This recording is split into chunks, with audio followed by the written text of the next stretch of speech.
അയ്യപ്പദാസേ, നമ്മൾ എന്താണ് ചർച്ച? ഞാൻ എന്തിനാ മറുപടി പറയേണ്ടത്? അരുൺകുമാർ പറഞ്ഞ ഞാൻ എന്തിനാ മറുപടി പറയേണ്ടത്? ഇത് മുഴുവൻ കള്ളത്തരം പറഞ്ഞു. നമുക്ക് വല്ല വേൾഡ് കപ്പിനെ കുറിച്ച് വല്ലതും സംസാരിക്കാൻ ഇനിയിപ്പോ അതായിരിക്കും നല്ലതെന്നാണ്. മുഴുവൻ കള്ളത്തരം. ഇത് വിഴിഞ്ഞം അദാനിക്ക് വിറ്റുകൊടുത്തു, പിന്നെ ഷെയർ മുഴുവൻ കൊടുത്തു, ഇപ്പൊ ഹോർമൂസ് കടലെടുക്കിലേക്ക് പോയി. എന്ത് പറയാൻ പറ്റും? നമ്മൾ മറുപടി പറയണേ നമുക്കൊരു റീസൺ വേണ്ടേ? 30 വർഷം കഴിഞ്ഞ സപ്ലിമെന്ററി കരാർ വെച്ചപ്പോ 5 വർഷവും കൂടി റിട്ടേൺസ് നീട്ടിക്കൊടുത്ത ആൾക്കാരാ. 5 വർഷം കൂടി നീട്ടിക്കൊടുത്തു. പിന്നെ കടൽ കൊള്ള എന്ന് പറഞ്ഞ് 10 കൊല്ലം മുമ്പ് ഫ്രിഡ്ജിനകത്ത് എടുത്ത് വെച്ചിരുന്ന ദേശാഭിമാനി എടുത്തോണ്ട് ഇപ്പൊ ഇറങ്ങിയിട്ടുണ്ട് കടൽ കൊള്ളയാണെന്ന് പറഞ്ഞ്. ഞാൻ എന്തിനാ മറുപടി പറയേണ്ടത്? ഇപ്പൊ പറഞ്ഞാൽ കൊള്ളാം, ഞാൻ നോക്കാം, ശ്രമിക്കാം. ശ്രീ അരുൺ, അങ്ങ് തന്നെ ആ ചോദ്യമായി ശ്രീ രാജുവിന് മുന്നിൽ വെക്കും. അങ്ങ് ഉന്നയിച്ചിരുന്ന അദ്ദേഹത്തിനൊരു ചോദ്യം കാണുന്നില്ല. അതിപ്പോ കഴിഞ്ഞ 50 ദിവസമായിട്ട് കോൺഗ്രസിന്റെ നേതാക്കന്മാരൊക്കെ അങ്ങനെയാ. അതായത് ആ മുനമ്പം പ്രശ്നം 10 ദിവസം കൊണ്ട് ഇവർ പരിഹരിച്ചല്ലോ. ആ നികുതി കൊള്ള കേന്ദ്ര ഗവൺമെന്റ് പെട്രോൾ ഡീസൽ വില വർദ്ധിപ്പിക്കുമ്പോൾ സ്റ്റേറ്റിന്റെ ആ നികുതി കൊള്ള ഇവർ പരിഹരിച്ചല്ലോ. അതുപോലെ തന്നെ ആ ഊരാളുങ്കൽ സൊസൈറ്റിക്കെതിരെ ഇവർ ഉന്നയിച്ച ആരോപണങ്ങൾ എല്ലാം ഇവരങ്ങ് പരിഹരിച്ചല്ലോ. PSC റാങ്ക് ലിസ്റ്റ് ഇവർ അതുപോലെ തന്നെ 50 ദിവസമായി ഒരു ചോദ്യത്തിന് ഇവർക്ക് മറുപടിയില്ല. എന്നിട്ട് തിരിച്ചു ചോദ്യം ചോദിക്കുന്നു. ഒറ്റ കാര്യമേ ഉള്ളൂ, ഈ പ്രയർ സാങ്ഷൻ ഇല്ലാതെ ഇവർ ചെയ്ത കച്ചവടത്തെ കോൺഗ്രസ് അനുകൂലിക്കുന്നോ? നിങ്ങൾ ഇനി പോസ്റ്റ് ഫാക്ടോ സാങ്ഷൻ കൊടുക്കുമോ? നിങ്ങൾ കരാർ ലംഘനത്തിനെതിരെ ഈ അദാനിക്കെതിരെ നിയമ നടപടി സ്വീകരിക്കുമോ? എന്തിനാ ഒരു വക്കീലിനോട്ട് കച്ചവടം എന്താണെന്ന് പറയും. കച്ചവടം എന്താണെന്ന് പറയാമോ? കച്ചവടം ഉദ്ദേശിച്ചോട്ട് പറയാമോ? അതാണ് ഞാൻ എലാബറേറ്റ് ചെയ്യാൻ ആഗ്രഹിക്കുന്ന പറയാം. മനസ്സിലായല്ലോ? ബാക്കിയുള്ള കാര്യങ്ങൾ പറഞ്ഞതിനൊക്കെ നമ്മുടെ മറുപടി പറയാം. എന്തായാലും ചർച്ച അതല്ലാത്തതുകൊണ്ടും എനിക്ക് ആ നിലവാരത്തിലേക്ക് താഴാൻ കൊണ്ട് പറ്റാം. കച്ചവടം എന്ന് അരുൺകുമാർ പറഞ്ഞുകൊണ്ട് എന്താണ് ഉദ്ദേശിച്ചത് ഒന്ന് പറ. അല്ല അപ്പൊ KC വേണുഗോപാൽ കേരളത്തിൽ BJP സർക്കാർ അല്ല ഭരിക്കുന്നതെന്നതിന് താങ്കൾക്ക് ഉത്തരമില്ല. ഞാൻ ചോദിച്ച ഈ നിരവധി ചോദ്യങ്ങൾക്ക് താങ്കൾ ജൂൺ 1 തീയതി രാവിലെ 7:30 മുന്നിൽ വരുന്ന മുഖ്യമന്ത്രി ജൂലൈ 1 വരെ കണ്ടില്ല. ഇന്ന് രാവിലെ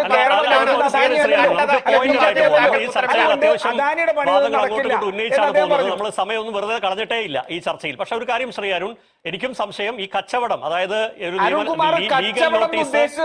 കച്ചവടം എന്ന് പറഞ്ഞല്ലോ, ഞാൻ അങ്ങോട്ട് മുമ്പ് ചോദിച്ചതാണ്. ഇതിൽ ആ ഡീല് ഒപ്പിട്ടിട്ടില്ല, കൈമാറിയിട്ടില്ല ഓഹരി. അങ്ങ് ഇപ്പോഴും കച്ചവടം ഉറച്ചു നിൽക്കുകയാണോ? കച്ചവടം നടന്നു കഴിഞ്ഞു എന്ന്?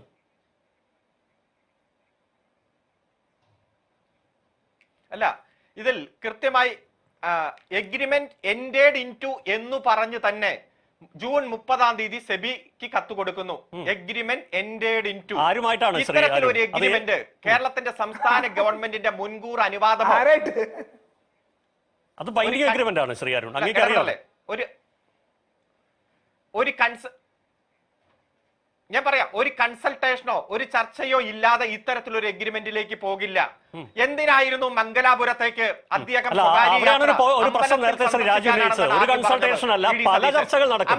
ആ ചർച്ചകൾ ഈ മെയ് 18 രാവിലെ 10 മണിക്ക് അധികാരമേറ്റ VD സതീശൻ സർക്കാരിന്റെ കാലത്താണോ ഈ 13,000 കോടിയുടെ 49% ഓഹരി കൈമാറാനുള്ള നീക്കം നടന്നിട്ടുണ്ടാവുക? ഈ കഴിഞ്ഞ 10 ദിവസം കൊണ്ടാണോ? 15 ദിവസം കൊണ്ടാണോ? 30 ദിവസം കൊണ്ടാണോ? അല്ല, ഇപ്പൊ ഞാൻ ഒരു കാര്യം കൂടി ചോദിക്കട്ടെ. അദ്ദേഹത്തോട് ഒരു കാര്യം, എന്തായാലും എന്റെ സമയം തന്നെയാണല്ലോ, ഒരു കാര്യം കൂടി ചോദിക്കട്ടെ. ഈ വിഴിഞ്ഞം കോൺക്ലേവിൽ MSc വന്നത് എന്തിനായിരുന്നു? MSc എന്താണ് ഇവിടെ പറഞ്ഞത്? MSc എന്താണ് ചോദിക്കൂ. ചർച്ചയിൽ അലമ്പാൻ വേണ്ടിയിട്ടാ. നോക്കൂ ശ്രീ അരുൺ, ഇത് കച്ചവടം അങ്ങ് ഉന്നയിച്ചപ്പോ എന്താണ് കച്ചവടം? അദ്ദേഹം ഒരു ചോദ്യം താങ്കളോട് ചോദിച്ചതാണ്. താങ്കൾ ആ വ്യക്തത വരുത്തിയാൽ എനിക്ക് ശ്രീ രാജുവിലേക്ക് മടങ്ങിപ്പോയി അത് പൂർത്തിയാക്കാം.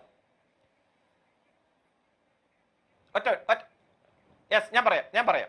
അതായത് ഞാൻ ആദ്യം സൂചിപ്പിച്ചല്ലോ, മംഗലാപുരം യാത്ര അമ്പലത്തിൽ പോകാനാണ് പോയതെങ്കിൽ പിന്നെ എന്തിനാ അദാനിയുടെ പ്രതീതി കൂടെ പോയത്? എന്തിനാണ് അദാനി അമ്പലം കാണിച്ചു കൊടുക്കാൻ പോയതാണോ? പിന്നീട് ആര്യാടെ ബന്ധുവിനെ കാണാൻ പോയതാണെന്ന് പറഞ്ഞു. ഞാൻ സൂചിപ്പിച്ചത് ഈ കാര്യത്തിലെല്ലാം പച്ചയായ നുണയാണ് പറഞ്ഞിരിക്കുന്നത്. അല്ല, എന്തിനാ അദ്ദേഹം ഇടപെടുന്നത്? അതായത് 2497 കോടി രൂപ മുടക്കിയാൽ അത് ഞാൻ പറയട്ടെ 2497 വളരെ വിചിത്രമാണ്. അയ്യപ്പദാസ് വളരെ വിചിത്രമാണ്. നോക്കൂ അതിന്റെ ഒരു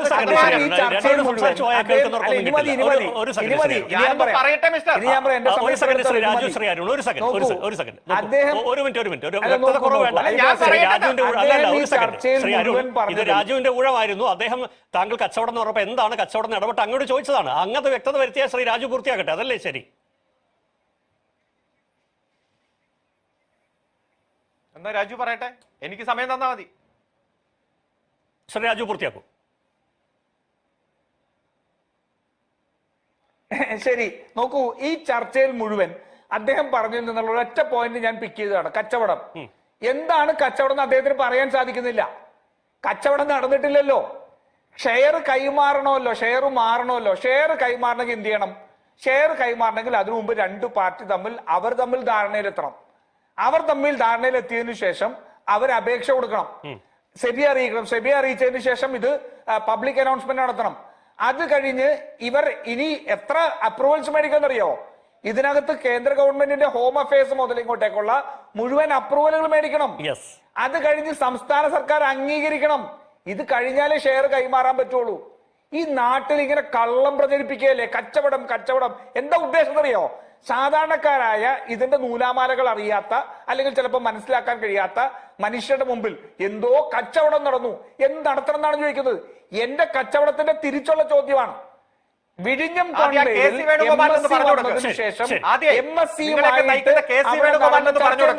കേരളം ഭരിക്കുന്നത് ബിജെപി ചർച്ച. തുറമുഖ വകുപ്പ് മന്ത്രിയായിരുന്ന ശ്രീ വി എൻ വാസവൻ, ഇനി അങ്ങാലമ്പല്ലേ വിഴിഞ്ഞം കോൺക്ലേവിൽ MSc വന്നപ്പോൾ നോക്കൂ, ഈ വിഴിഞ്ഞം കോൺക്ലേവ് നടന്നപ്പോൾ MSc കമ്പനി വന്നിട്ട് എന്തിനെ സംബന്ധിച്ചാണ് ചർച്ച ചെയ്തത്? സെക്രട്ടേറിയറ്റ് വിൽക്കാനായിരുന്നോ ചർച്ച? MSc കമ്പനിക്ക് കേരളത്തിലെ സെക്രട്ടേറിയറ്റ് മേടിക്കാനുള്ള താല്പര്യം ഉണ്ടായിരുന്നോ? അതല്ലെങ്കിൽ ഏതെങ്കിലും മന്തി കട തുടങ്ങാനായിരുന്നോ? ലോകത്തിലെ 4ാമത്തെ വലിയ ഷിപ്പിംഗ് കമ്പനി വന്നത് എന്തായിരുന്നു ചർച്ച? വി എൻ വാസവൻ പറഞ്ഞല്ലോ, ചർച്ച നടന്നു എന്ന് പറഞ്ഞല്ലോ. എന്ത് ചർച്ചയായിരുന്നു? പച്ചക്കള്ളം പ്രചരിപ്പിച്ചുകൊണ്ട് ഒരു ഗവൺമെന്റിനെ പരാജയങ്ങൾ മറച്ചുവെച്ച് പച്ചക്കള്ളം സ്വയം നഷ്ടപ്പെടുത്തിയ ആളുകൾ ഉന്നയിക്കുന്ന കോപം. അമ്പലത്തിൽ കാണാൻ പോകുമ്പോ അദാനിയെ കൊണ്ടല്ലേ പോണേ? അമ്പലത്തിൽ പോകുമ്പോ അദാനിയെ കൊണ്ട് പോയത് ആരെന്ന് ചോദിച്ചതിന് വി ഡി സതീശൻ രാജു പറയട്ടെ, എത്ര സമയം തന്നെ നമുക്ക് സത്യം പറഞ്ഞാൽ എനിക്ക് സഹതാപം തോന്നുകയാണ്. സത്യം പറഞ്ഞാൽ സഹതാപം തോന്നുകയാണ്. വിഴിഞ്ഞം വിറ്റോണ്ട് പോയില്ലേ? വിഴിഞ്ഞം സർക്കാരിന്റെ ഉടമസ്ഥയിലുള്ളതാണ്. വിഴിഞ്ഞം സർക്കാരിന്റെ ഉടമസ്ഥയിലാണ്. അവിടെ ബിൽഡ് ഓപ്പറേറ്റ് നമ്മൾ നന്നായി തുടങ്ങി, നമ്മളെ നന്നായി അവസാനിപ്പിക്കാം. ശ്രീരാജു ബിൽഡ് നോക്ക്, ബിൽഡ് ഓപ്പറേറ്റ് ആൻഡ് ട്രാൻസ്ഫർ ഇതെല്ലാം കഴിഞ്ഞിട്ട് ട്രാൻസ്ഫർ ചെയ്ത ചടങ്ങ് പണി മാത്രമാണ് അദാനിയുടെ. അദാനി അതിന്റെ 49% ഷെയർ വിട്ടു. ഇപ്പൊ പറയണേ അദാനി 2500 ഉണ്ടാക്കിയത് ഇൻഫ്ലേറ്റ് ചെയ്ത് കാണിച്ചു. അപ്പൊ നിങ്ങൾ അദാനിക്ക് സഹായം ചെയ്തു കൊടുത്തോ? നിങ്ങളെ പറ്റിച്ചോ അദാനി?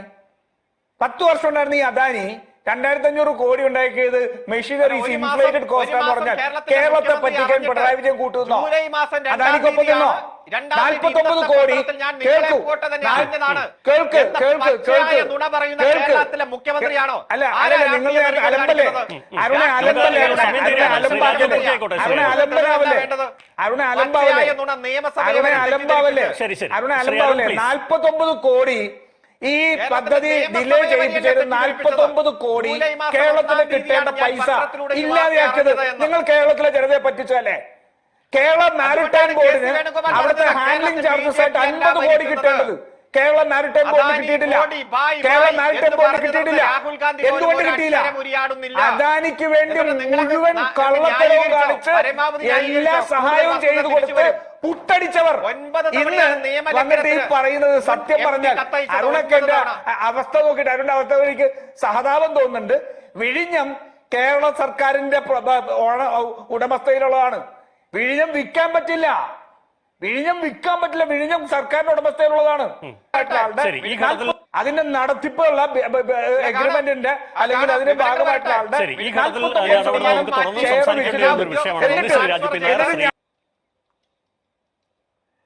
ഓക്കെ. ആദ്യമായിട്ട് ശ്രീ അയ്യപ്പദാസ്, ഞങ്ങളൊക്കെ ദിവസവും ഈ ചർച്ചകൾക്ക് വന്നിരിക്കുകയാണ്. ഞങ്ങൾക്കൊക്കെ ഒരു ബ്രേക്ക് തന്നൂടെ? ഇന്നത്തെ ഒരു വിഷയത്തിൽ സത്യം പറഞ്ഞാൽ അരുൺകുമാറിനെയും ഇപ്പുറത്ത് ഇ പി ജയരാജനെയും ശൈലജ ടീച്ചറും കൂടി വിളിച്ചിരുത്തി കഴിഞ്ഞാൽ നിങ്ങളെ സംബന്ധിച്ചുള്ള 2 ആർഗ്യുമെന്റ് വരുമായിരുന്നു. ഫോർ ആൻഡ് അഗെയിൻസ്റ്റ് ആയിട്ടുള്ള ആരോപണം വരും അല്ലേ? ഇപ്പൊ എന്തായാലും ഇവര് അഴിമതി ആരോപണത്തിലേക്കാണല്ലോ ഈ എത്തിക്കുന്നത് മുഴുവൻ. ഇ പി ജയരാജൻ ടിക്ക് എന്ന് പറഞ്ഞ കുത്തിയ ബലൂൺ അങ്ങ് പൊട്ടിച്ചളഞ്ഞില്ലേ? ഇനിയും കിടന്നിങ്ങനെ മെഴുകേണ്ട കാര്യമുണ്ടോ?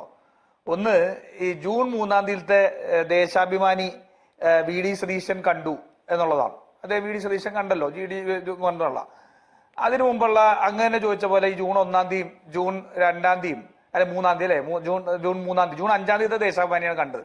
ജൂൺ 3-ാം തീയതിയും പിണറായി വിജയൻ കണ്ടിട്ടുണ്ടാവണം. അത് കഴിഞ്ഞിട്ട് അദ്ദേഹം ദേശാഭിമാനി കാണില്ല. കാരണം വെച്ചാൽ മാതൃഭൂമി വായിച്ചാൽ പിന്നെ ദേശാഭിമാനി വായിക്കണം അദ്ദേഹം ചിലപ്പോൾ ചിന്തിച്ചു കാണും. കാരണം മാതൃഭൂമിയിൽ നിന്ന് മോഷ്ടിച്ചാണ് ദേശാഭിമാനി വാർത്ത എഴുതുന്നതാണ് ഈ പറഞ്ഞു വരുന്നതിന്റെ വ്യംഗ്യം.